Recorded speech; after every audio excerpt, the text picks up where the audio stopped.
Hello again, everyone, and welcome back to Skyblock News. Today we're going to be going over the 0.27.1 release candidate on the Alpha Network. Note this video will not include the Minister perks. That is a separate video already on the channel. Before we begin, make sure to like and subscribe. Use code RAIL in the Hypixel store for 5% off your order.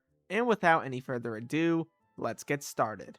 To begin with, the mob levels update has been added to Skyblock. This changes around how mob levels are calculated, and now they are built around a formula that takes into account a mob's damage as well as its health, in addition with other contextual factors, like for example if the mob is a boss or a mini-boss, as well as whether it's a sea creature and what rarity it is. Therefore, they can now automatically generate mob levels, skill XP, coins, and XP orbs. This system should be better overall, although for the moment I will note, water fishing does not give very good XP rates whatsoever. I think the system though, once they iron out a few details, will be way easier to understand. I think the whole system is going to make a lot more sense as time goes along, and I'm very happy to see it. The team also mentions if they need to make quite a few more changes to this system, it may be delayed beyond 0.27.1.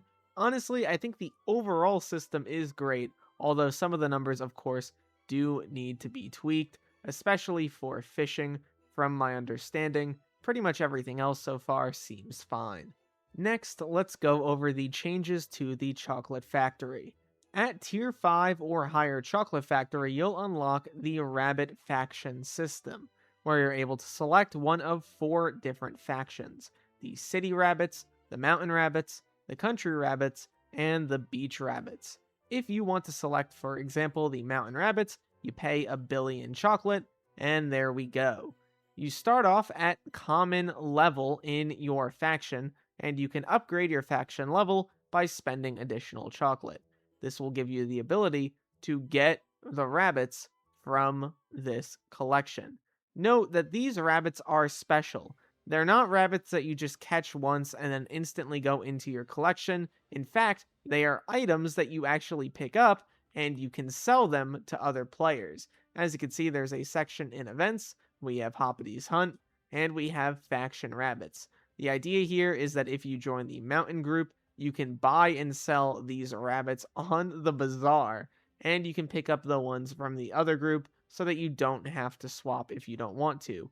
If you get one of the rabbits, you can then right click it. It's almost like an attribute, and then you can add it to your collection if you'd like.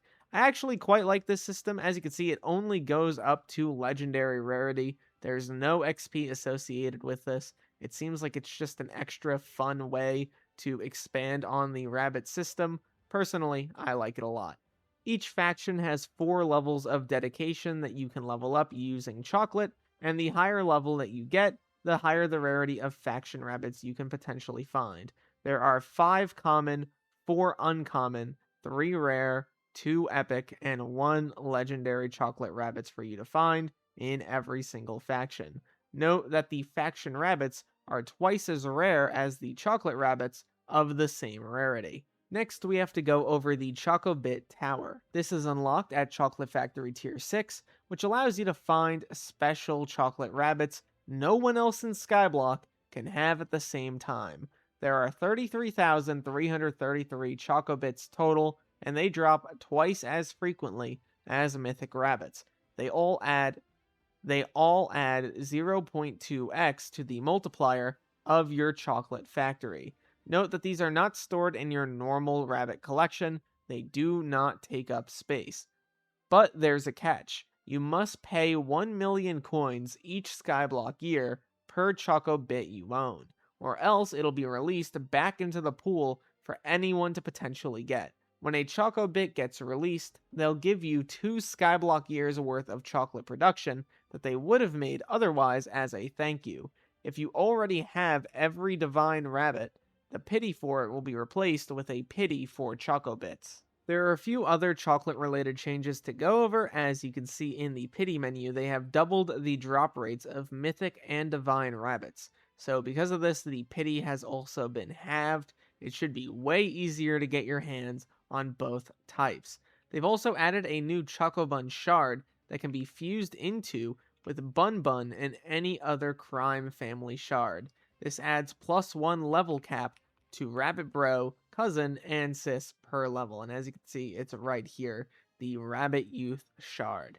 You can now also buy 3 Dark Cacao Truffles per Skyblock year instead of only 2, and they buffed the Rabbit Crew attribute from 2 to 20 to 5 to 50 chocolate per second. I'm a big fan of a lot of these changes, especially since there's no XP associated with any of it. They're really goofy, silly little additions, and I think that's what the Chocolate Factory serves best as. The team has also made quite a few quality of life changes for fishing. If I go over to Jonesy, you can find that the travel scroll to the bayou is now part of the completion rewards for this chapter, and you can pick up additional ones from Rusty for 25k coins. If I go over to Junker Joel, they have made the challenging rod only cost 8 Rusty coins instead of 16. Also, researcher Gilbert now only asks for a busted belt buckle instead of a travel scroll to the bayou, which should make it a little bit easier for new players to get access to the Lotus Atoll. Likewise, the travel scroll to the Lotus Atoll has been moved from the trophy fishing section of the island to Chapter 2 of the chapter system itself. This is much better in my opinion, and you can pick it up from Rusty if you lose it for 50,000 coins. The Corruption enchant got a few changes. You can no longer get it directly from corrupted sea creatures, and now you get them from 64 corrupted fragments and some enchanted paper. The team has also buffed the drop rate of frog coins from the Lotus Guardians from 1% up to 5%, and overall they have increased the amount of Lotus you get from the later game Lotus Atoll mobs, while slightly reducing it from the early game mobs. The team has also capped the bonus from the counter on the General's Medallion to 5 digits instead of 6, meaning you now only need 10,000 secrets to max it out instead of 100,000. This is good for people like me who are bad at dungeons. On top of that, they have made a change to the Chili Pepper collection, and if you take a look at it, you now need a lot less to fully max it out. You need 10,000 in total. They've also increased the drop rate of Flaming Fists from Barbarian Duke 10 from 0.2% to 0.5%. It doesn't appear in the bestiary, but that has been done. The Bingo Combat Talisman has also been changed and now gives 5 Global Wisdom. It has also been renamed to the Bingo Wisdom Talisman. The team has also reduced the number of Hemobombs needed to craft the Blood Donor Artifact from 128 down to 32. This should make it a lot easier to get your hands on.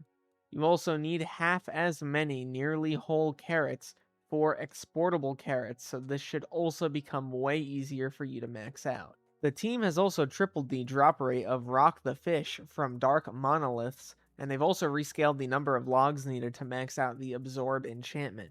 You now only need 25 million instead of 50 million. They've added Arachne's Calling, Arachne's Fragments, and Soul String to the combat sack, and they've reworked the Pig Brain Mixin to now just give a flat 10% chance to receive an extra item from Shiny Pigs. In terms of other changes, they have added a DPS meter above training dummies, which should be really nice for people who use training dummies fairly often. They have improved the responsiveness of F7 terminals for players with high ping. Pingless terminals have been added.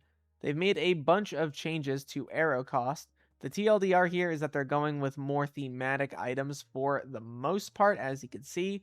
I think that the change for explosive arrows is definitely a little bit weird. It was fine as coal. I don't know why it's being changed to gunpowder.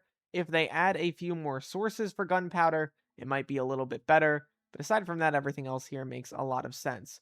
Regular arrows are now cheaper from the Weaponsmith and Ophelia, only costing 5 coins per, and they increase the amounts given for each arrow in their More Trading Options menu by 5 times.